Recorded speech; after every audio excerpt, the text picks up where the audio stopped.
Hello and welcome back to part 2 of the platformer tutorial. In this part I will be telling you how the map editor works and how we put the map inside the game, so you will actually be able to see the map that you've made inside the game using Tiled. So go to mapeditor.org and you will find the Tiled program. It's basically a grid-based map editor where you import textures and plot them on the grid. You can have different layers for solids or for just draw objects that shouldn't be solid, and so on. Background images, etc, etc. So download it down here and install it. After you've installed it, you can download my map files.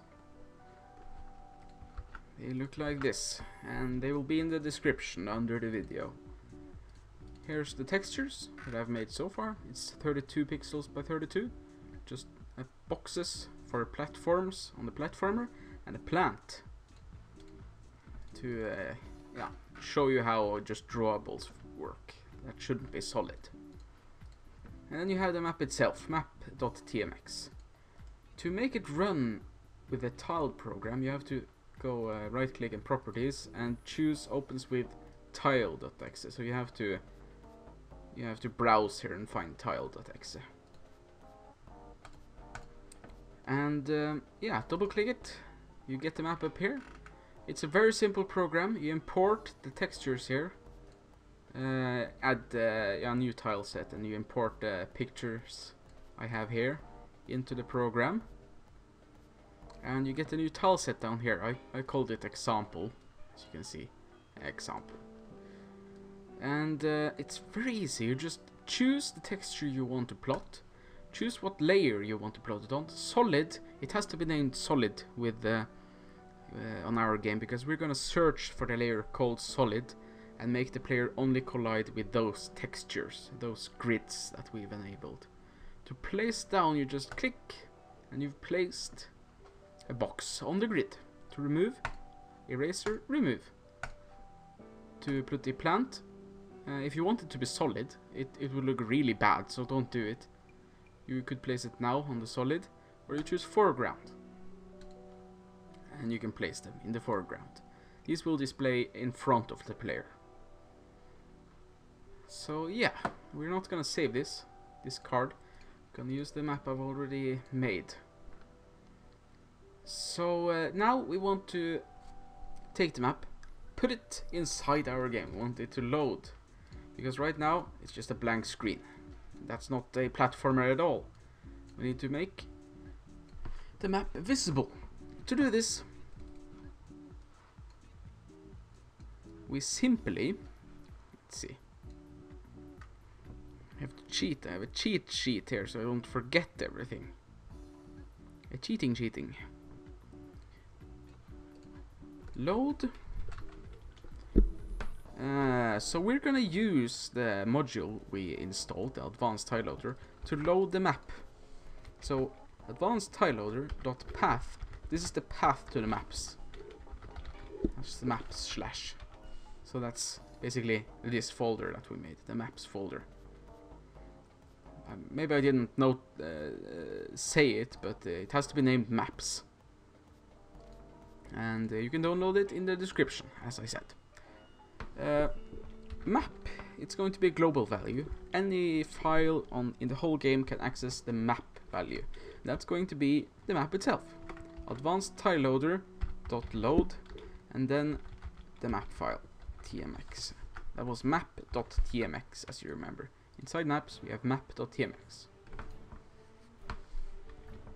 Then we want to put in a draw range. Map set draw range 0, 0 map dot width times map dot tile width.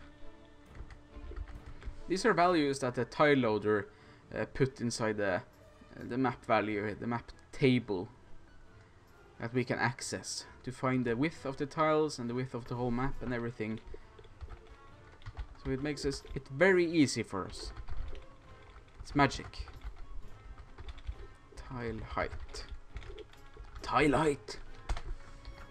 And that should be it for the load. Now we just need to draw the map itself, and to do that it's a very simple function. I believe it's just map draw, if I'm not entirely mistaken. No, it's correct. So X, and I believe it should play already. Yes, we have the map. It's a black background though, but there is the map.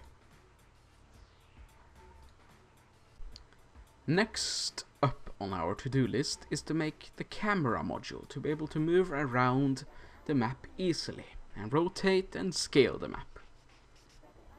I'm gonna do it very easy because I just recorded me coding the whole camera module and the recorder crashed.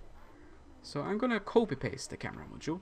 I will give you, of course, there's a download link in the description under the video with all the files needed for the tutorial. Okay, here's the module. It's very simple. We use values x, y, scale x and scale y and rotation to manipulate the rendering of the graphics.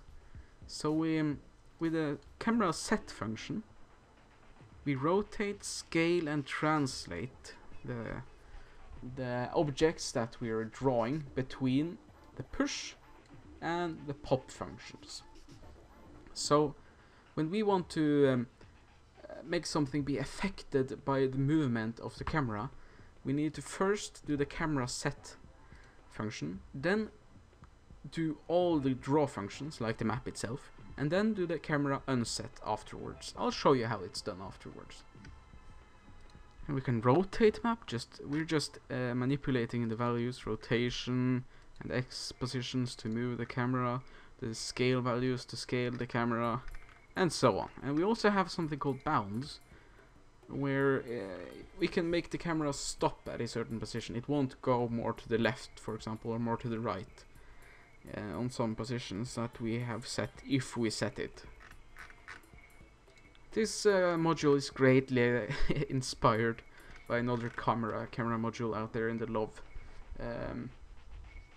community. So don't be surprised if you see this somewhere else. Control S. Now we need to require the camera. It's as simple as this. Open main.lua and require. Put require there. And just write camera inside it. I think that should be enough. Let's play it. I'm not... Yeah, okay. We're so far so good, people. I'm not gonna show you the camera in action because we're gonna make the player soon, and we're just gonna make the camera follow the player.